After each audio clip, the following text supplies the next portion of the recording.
ngobrol Katolik. Hai guys, kembali lagi di Rungkat, Ruang Ngobrol Katolik. Bersama dengan saya host Iren dan bintang spesial kita. Halo semuanya, kenalin aku Bulan. Nah pada hari ini kita mau bincang-bincang nih ya Mbak ya. Iya. Sebelumnya bisa perkenalan dulu dan kesibukannya apa? Boleh. Oke, kenalin, nama aku Bulan. Aku dari Stasi Sri Menanti. Kesibukan saat ini jadi mahasiswa kuliah di Universitas di Jogja. Salah satu universitas swasta di Iya, Jogja betul. ya. Oke. Gimana kehidupannya? Masih aman? Untuk saat ini lumayan aman, ya berat-berat sedikit. Berapa sedikit ya? Masih semester berapa Mbak? Naik semester 4, baru menyelesaikan semester 3 kemarin. Oh ya. Tunggu semester 7 dan 8 ya. Nanti dulu ya, masih ada semester 4, 5, 6. Oke. Nah, berarti kan merantau ya Mbak ya? Berarti ini Iya. di Lampung sementara kah atau gimana? Di Lampung, nanti kalau udah lulus itu balik lagi ke Lampung. Nah, untuk saat ini libur, nanti Februari masuk lagi. Februari masuk lagi. Berarti merantau ini, pengalaman merantau tuh cuma waktu kuliah kah atau dulu pernah gitu? Enggak, jadi aku tuh merantau dari SMA. SMA kelas 1 sampai kuliah. Sebenarnya tuh lulus SMA tuh bingung antara mau kembali ke Lampung atau mau lanjut di Jogja. Tapi aku pikir tanggung banget di luar gitu kan. Kenapa nggak sekarang lulusin aja di luar, baru nanti kerjanya di sini gitu. Jadi aku menetap di Jogja. Menetap di Jogja ya? Iya, belum menetap, nanti balik lagi. Soalnya ada pepatah tuh bilang kalau udah minum airnya Sultan tuh udah nggak bisa move on dari Jogja ya. Bener. Nah, jadi Mbak berarti kan sekarang kuliah gitu ya. Dulu SMA juga merantau di Jogja, di kota yang sama. Ada nggak sih kayak apa ya? Pasti kan kita kalau sebagai anak rantau tuh ada sesuatu yang menjadi tantangan atau kayak pengalaman hidup yang kayak menyedihkan. Ya menyenangkan mesti ada, tapi kan menyedihkan yang kita cari. Iya, benar. Ada nggak Mbak? Ada dong pastinya. Oh ya, fun fact. Sebenarnya aku mau handle nih. Kakak nih ada salah satu pegangan Alkitab nggak? Soalnya aku ada. Oh iyalah, pegangan Alkitab untuk Ayat Alkitab sebagai kalau misalkan pedoman lagi sedih. Iya, nggak cuma lagi sedih, buat nguatin aja. Oh jadi Alkitab untuk penguat. Iya, aku ada. Apa Kak? Mau tahu nggak? Mau. Mau dicantumin aja atau aku sebutin? Sebutin kalau tahu. Biar berat-berat editor. Aku sebutin aja ya. Jadi aku punya salah satu ayat Alkitab, yaitu 1 Tesalonika 1 ayat 4. 1 Tesalonika 1 ayat 4. ayat 4. Tolong editor dicantumin. Tolong ya, tolong. Nah, jadi apa Kak? Kayak apa namanya tantangannya atau apa ya? Pasti ada lah. Iya. Jadi tantangannya itu kalau semasa SMA kan aku asrama nih. Nah, asrama jauh dari orang tua dan pasti di asrama tuh tata tertibnya tuh pasti banyak dan kita harus menaati semuanya. Nah, mungkin tantangan yang lumayan sulit itu menaati peraturan itu. Kadang tuh suka nggak, ini kalau itu tuh melenceng gitu, nggak sadar kalau tata tertib yang dibuat itu kita tuh melenceng. Jadi di situ mungkin ada masalah dengan pendamping asramanya, dengan teman-temannya gitu. Terus habis itu tantangan yang lainnya kayak kita kan di asrama kan berbeda-beda pikiran nih, berbeda-beda pikiran. Pasti kalau pikiran satu bertabrakan dengan pikiran yang lainnya itu bisa membuat kita bisa jadi nih diem-dieman. Soalnya aku pernah diem-dieman sama teman aku di asrama karena cuma satu masalah doang. Itu berarti sama. Berarti itu ya masalahnya, apalagi kita tinggal bersama dengan orang yang banyak banyak kepribadian tuh mesti susah ya kayak. Selain itu ada nggak Kak Pak kuliah ini atau memasuki mau kuliah gitu? Ada. Jadi abis SMA itu awalnya tuh aku tuh hampir nggak bisa mau kuliah, bener-bener hampir nggak bisa mau kuliah. Tapi di situ aku minta tolong ke Tuhan. Tolong aku kalau emang aku tahun ini nggak bisa kuliah, tahun depan nggak apa-apa, aku bilang gitu. Tapi besoknya aku dicat sama guru SMA, Bulan coba kamu ke kampus ini gitu, coba temuin Pak ini gitu kan. Terus habis itu aku temuin di situ apa bapak itu bilang kamu dapat beasiswa gitu, karena emang sebelumnya saya juga udah aku juga udah ngatur beasiswa itu kan, tapi nggak dapet. Terus habis itu dihubungin sama pak itu dan akhirnya Tuhan menjawab semuanya. Tuhan bisa, aku di situ bisa kuliah saat itu juga, tahun itu juga gitu. Berarti itu ya kayak titik beratnya tuh kayak udah stuck banget ya kak ya. Jadi stuck mau kuliah ternyata nggak bisa, udah plan beasiswa pun ternyata nggak di ACC, tapi di detik-detik terakhir iya bener banget ternyata dijawab ya doanya. Iya, itu H-2 banget masuk kuliah reguler. Oh iya ta? Iya. Jadi waktunya tepat banget ya? Tepat banget, kayak bener-bener Tuhan tuh wah jawab doaku yang dimana aku marah sama Tuhan karena kenapa sih Tuhan harus aku, kenapa sih aku harus berjuang segininya gitu. Tapi setelah aku pikir-pikir enggak, ini bukan salah Tuhan, emang Tuhan jalannya emang udah kayak gini. Iya, kadang percaya nggak sih kadang-kadang kalau misalkan kita dikasih apa ya, dikasih cobaan tuh sebenarnya biar itu cara Tuhan tuh menunjukkan kekuasaannya ya. Mungkin kalau kita hidupnya enak-enak aja, hidupnya kayak ya udah yolo aja, kuliah tinggal kuliah ini, tapi jadinya ya kita nggak ngerasain kekuatan Tuhan ya kan. Jadi kayak ya udah aku bisa kuliah ya karena diriku sendiri. Tapi kalau yang diceritakan tadi sama Mbak Wulan kan bener-bener jadi kerasa, oh Tuhan tuh emang bener-bener ada saat titik terlemah, kita udah nggak bisa minta bantuan siapa-siapa lagi, udah pasrah, terus langsung ada mukjizat itu kan. Jadi Tuhan tuh bener-bener ada gitu. Selain itu apa lagi kalau misalkan kayak apa ya, tantangan atau yang buat yang pengalaman yang menyedihkan ya selama perantauan? Baik kakak udah berapa tahun berarti ya? 3 tambah mau 2 tahun ini. Berarti 5an lah ya kak? 4 lebih. Itu apa ya, jauh dari orang tua susah. Apalagi sekarang kita harus benar-benar mandiri. Yang dimana semua masalah tuh kadang tuh orang tua tuh suka nggak mau ikut campur gitu. Jadi apapun masalahnya itu kalau bisa coba aku hadapin sendiri dulu, gimana cara nyelesainnya dulu. Itu sih mungkin yang susah. Aku pikir mungkin aku belum terlalu dewasa, tapi di satu sisi lain orang tua tetap support. Cuma kadang support dari mereka tuh kurang, menurut aku kurang, dan mungkin aku bisa menyelesaikan masalah itu dengan cara aku sendiri gitu. Jadi itu apa ya, mungkin orang tua tuh ngerasanya ya apa ya, Mbak Wulan tuh udah mampu buat ngelewatinnya, tapi kita sebagai anak kan kayak perlu gitu. Masih bocil kita. Tapi orang tua ngerasanya udah dewasa jadi bisa menyelesaikan semua. Mungkin bukan karena nggak mau, tapi karena yang udah percaya, saking percayanya itu kan. Nah, dalam menghadapi tantangan itu ada nggak sih Mbak yang dilakuin gitu? Atau biasanya bantuannya tuh kan emang Tuhan selalu membantu, tapi kan mesti ada kaki tangannya kan, nggak mungkin lah Tuhan langsung tiba-tiba beng kan. Iya benar. Jadi dalam menyelesaikan tantangan itu aku tipe orang yang mungkin suka curhat ke teman. Entah itu teman yang menanggapin atau enggak, yang penting aku lega. Aku curhat tuh lega. Tapi ada beberapa teman yang benar-benar dia kasih jalan keluar, kayak Wulan kamu harus gini gitu.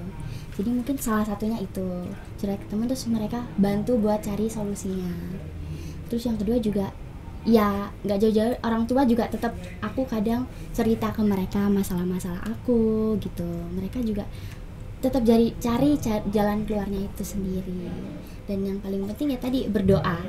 Dan ayat yang tadi itu cukup menguatkan aku, karena ayat itu tuh aku temuin waktu aku SMA. Jadi tuh aku lagi belajar. Terus habis itu lagi belajar mau ujian. Nah, di situ aku mikir kayak kok hampa banget ya gitu. Terus aku buka Alkitab, lebih ke FOMO sih karena ngeliat teman aku, ngeliat temanku gitu kan. Terus aku buka Alkitab, aku nemuin ayat itu kayak langsung kayak oh iya, benar ternyata. Ayatnya tuh karena Tuhan tuh memilih aku. Aku di sini tuh ya karena Tuhan. Terus aku di kampus kayak lumayan aktif itu juga karena Tuhan, lewat orang-orang di sekitar aku gitu.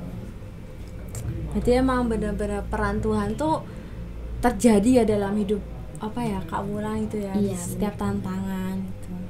Kan tadi udah ngomongin ayat dari aku nih. Nah, kalau dari Mbak Iren sendiri tadi kayaknya tuh ada ayat yang mau dikasih tahu. Siapa tahu teman-teman di sini juga bisa dapat hikmah dari ayat Mbak Iren. Iya, tapi kalau misalkan ngomong ayat kan gak afdol ya kalau kita tuh gak cerita juga apa Iya, sih yang betul. melatar belakangi. Kayak tadi kan Mbak Wulan yang melatar belakangi, kayak misalkan ngerasa kenapa harus aku Tuhan, kenapa harus aku, ternyata dapat jawaban ya kamu pilihannya ya kan. Jadi ya sama kayak Mbak Wulan ya, dulu tuh kan aku awal kuliah tuh 2020 ya, itu covid itu masih naik-naiknya kan, semua lockdown gitu. Ditambah ya karena orang tua saya pedagang jadi kan tutup ya, jadi ya struggle juga kayak apa ya, untuk masuk kuliah tuh struggle banget. Gimana ya cara apa namanya, kuat nggak ya, soalnya kan kita nggak menentu loh, maksudnya buka lagi kapan ya kan, pemasukan kita buka lagi kapan, sedangkan ya kuliah kan tetap bayar ya, nggak peduli mereka mau lockdown apa enggak ya. Tapi ya puji Tuhan tuh, Tuhan selalu mencukupkan itu loh, kayak misalkan nggak ada duit pun tiba-tiba ada aja. Jadi ya aku selalu percaya setiap yang terjadi dalam hidupku tuh mesti ya ada campur tangan Tuhan itu, terutama yang ini ya di dalam proses kehidupan itu kan, apalagi apa ya, dapat pengalaman yang ditinggalkan padahal kita tuh masih apa ya, masih banyak banget, kayak kuliahan itu kan ribet ya, masih banyak tugas, banyak apa tuh namanya, magang-magang gitu kan. Poin-poin. Nah di saat itu tuh ditinggalin gitu kan, rasanya sedih banget ya, sedih banget. Terus akhirnya ya dari situ ditinggalin pas lagi sayang-sayangnya. Enggak pas sayang-sayangnya. Enggak. Kali ini enggak ya. Pas sudah enggak sayang. Masih sayang. Jangan gitu. Oh iya. Kelepasan. Nah ya kan, terus akhirnya ya stres lah ya, nggak munafik, walaupun nggak secinta yang menggebu-gebu, tapi kan kalau kita diputusin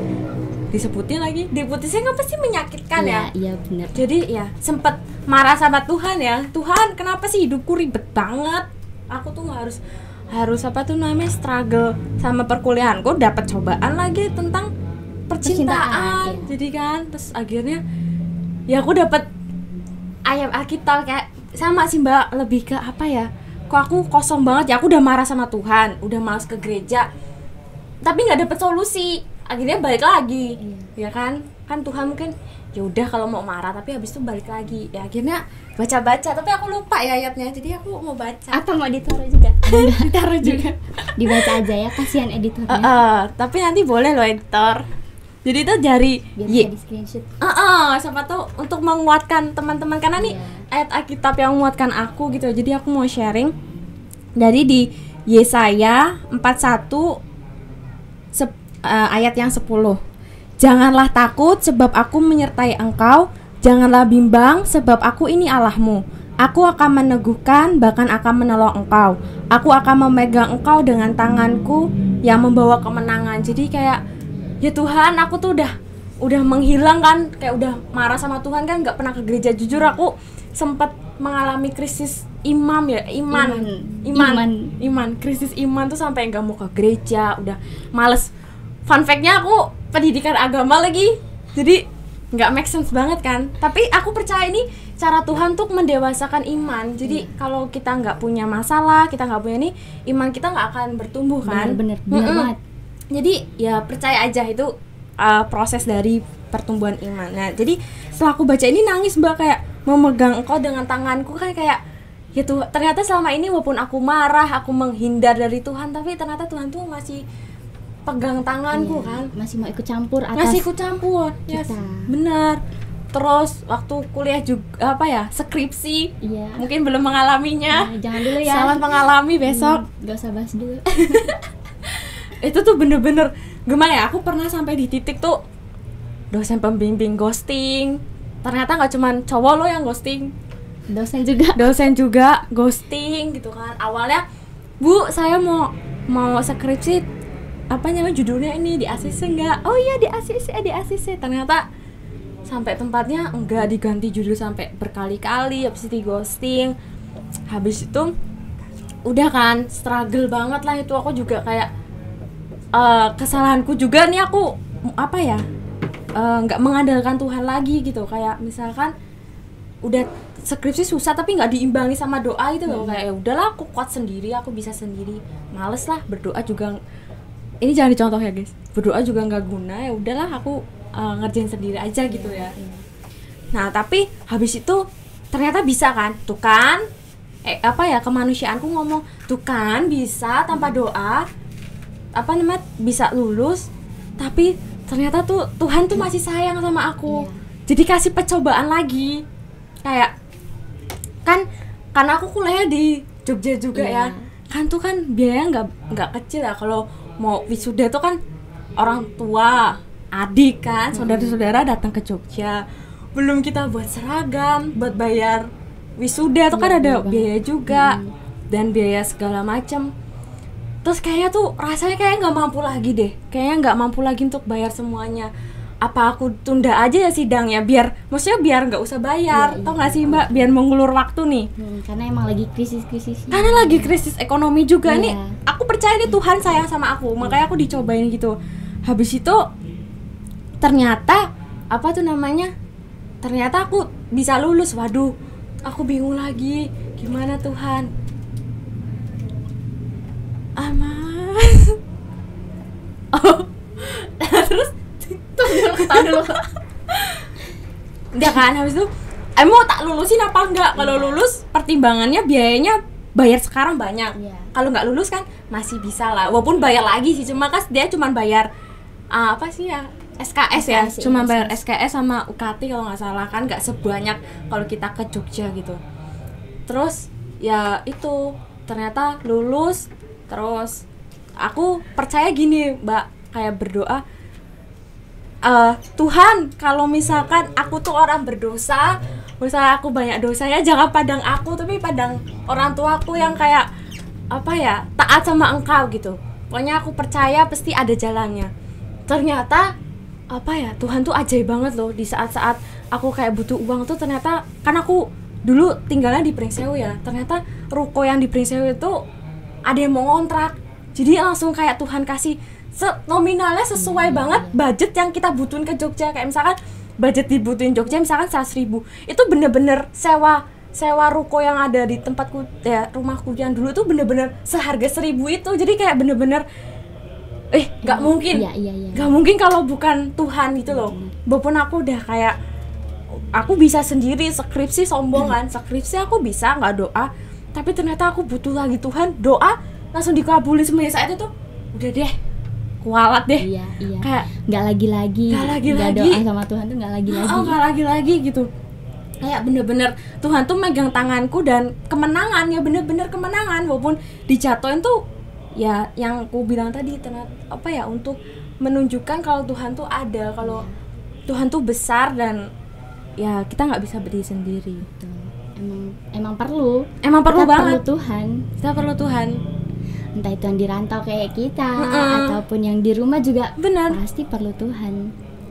Kalau Mbak ada lagi nggak Mbak yang kayak gitu Mbak, kayak udah kayak nggak bisa deh, tapi apa ya, herannya tuh kalau Tuhan kita butuh sekian dapatnya sekian, ya nggak sih Mbak? Iya. Soalnya doa Bapak kami kan, berilah kami rezeki pada hari ini ya, hari ini aja. Kita minta hari ini, Tuhan kasih hari ini. Jadi kayak nggak lebih, bener-bener butuh 1.000 dapatnya 1.000 gitu, kayak nggak kurang dan nggak lebih. Jadi kayak bener-bener wah ajaib banget ya. Jadi ya itulah, aku jadi bisa kuliah yang awalnya kayak nggak mungkin bisa deh, terus ternyata tiba-tiba ada aja uangnya. Terus kayak wisuda itu kayak waduh, apa wisudanya itu aku sendiri ya, orang tua aku nggak usah datang, atau enggak orang tua aku aja, adikku nggak usah datang, tapi ternyata Tuhan kasih gitu loh dengan ya cara yang nggak bisa kita bayangin, ya nggak sih Mbak? Dan semuanya datang gitu. Kayak puji Tuhan banget. Emang kuasa Tuhan itu sangat dahsyat, guys. Haleluya. Amin. Kalau untuk yang lainnya sebenarnya ini masalah kecil sih, yang kecil juga sih dalam organisasi. Jadi kan kalau di kampus itu kan ada namanya panitia. Dan di situ aku masuk divisi pensi.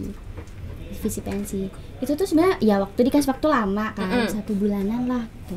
Tapi di situ baru kalau rapat pertama first gathering. First gathering itu baru dibahasin masuk divisi mana gitu kan. Nah di situ divisi pensi ini kan job desk-nya itu kan suruh bikin jingle. Nah di situ aku cuma sama beberapa orang doang yang di situ isinya vokalis, gitaris juga, karena kita cewek-cewek semua gitu kan. Nah terus setelah itu aku hubungin teman aku, kamu bantu ya gitu, bantu tolong banget bantu divisiku, aku bilang gitu. Terus puji Tuhan banget dianya mau, walaupun dia ada job desk di acara lain, tapi dia masih mau bantu aku. Nah di situ udah masalah pertama terselesaikan. Masalah yang kedua gimana bikin lirik dan lain-lain itu kan. Sebelum bikin lirik aku berdoa, Tuhan tolong aku karena aku bukan orang yang bisa pinter bikin lirik. Nah terus habis itu dibantuin sama teman aku yang aku hubungin ini, dia gitaris itu kan, dibantuin. Besoknya dia yang bikin lirik. Dia bikin lirik, aku kayak ini udah dia bilang gitu. Terus berarti aku semalam doa nggak sia-sia. Iya, aku bilang gitu. Langsung dijawab ya. Iya, langsung kayak kita kan udah pusing-pusing ya. Iya. Hamin berapa masih jauh tapi ya. Lumayan. Tapi emang harus bikin kan. Harus bikin, mau nggak mau tanggung jawab kita. Iya. Padahal dia cuman kayak kita untuk bantu sebisa dia. Iya. Ternyata dia bikin lirik. Kayak tugas kita yang disusahin semua. Bener bikin semuanya, dia yang bikin. Ya udah, terus setelah itu makasih ya, aku bilang ya. Terus aku cerita kalau semalam aku doa sama Tuhan, kalau aku nggak pinter bikin lirik, aku bilang, terus kamu besok paginya kasih lirik ini ke aku. Terus aku nanya kenapa malamnya nggak kamu kasih gitu kan. Nggak apa-apa, biar besok paginya aja. Terus aku mikir kayak apa Tuhan mau kasihnya besok aja ya gitu. Iya, mesti kalau misalkan Mbak Wulan waktu malamnya dapat mungkin nggak akan doa nggak sih, nggak mengandalkan Tuhan. Iya bener. Kayak ya udahlah, kayak udah kita sombong tadi iya. Kayak aku yang sombong kayak ya udahlah nggak doa juga skripsiku selesai ya kan. Tapi enggak, Tuhan mau nunjukin kayak ya kamu nggak sia-sia gitu loh berdoa tuh. Kamu ada usaha buat doa ke Tuhan gitu. Itu sih luar biasa sekali. Nah sama di perantauan tuh kan kita kan di luar wawasan orang tua ya. Iya. Mesti kayak aku tadi kan ngebelok nggak ke gereja karena marah tadi, tapi akhirnya nggak ya guys, akhirnya bertobat. Nah kembali lagi di perantauan tuh kakak imannya tuh semakin kendor kah atau semakin kuat? Kan aku tahu ya di sini kan tugasnya tuh sering tugas mazmur ya, terus Ana juga pendamping bina iman anak juga kan bareng aku. Iya. Jadi kalau di sana gimana sih, semakin kendor atau semakin kuat atau ya kayak mana, aktif atau enggak nih? Puji Tuhannya semakin kuat. Karena waktu SMA itu, jadi kan aku itu di sana termasuk hidup di lingkungan yang minoritas. Enggak minoritas banget sih, tapi di lingkungan tempat tinggal yang rumahnya itu termasuk minoritas. Di situ ada tetangga tahu kalau aku itu ponakannya Bude. Terus ditanya, ngomong ke Bude aku, Mbak, ponakannya tak ajak ya gitu, tak ajak buat gereja. Awalnya tuh tugas kor. Terus habis itu ditanyain, kamu di sana biasa tugas apa? Aku cerita lektor, mazmur, aku bilang gitu. Terus habis itu pertama kali tugas mazmur itu di dekat gereja dekat rumah, itu ditugasin. Awalnya aku nggak percaya diri karena di sana kan umatnya lumayan ya. Iya, banyak. Agak culture shock gitu. Apa yang culture shock?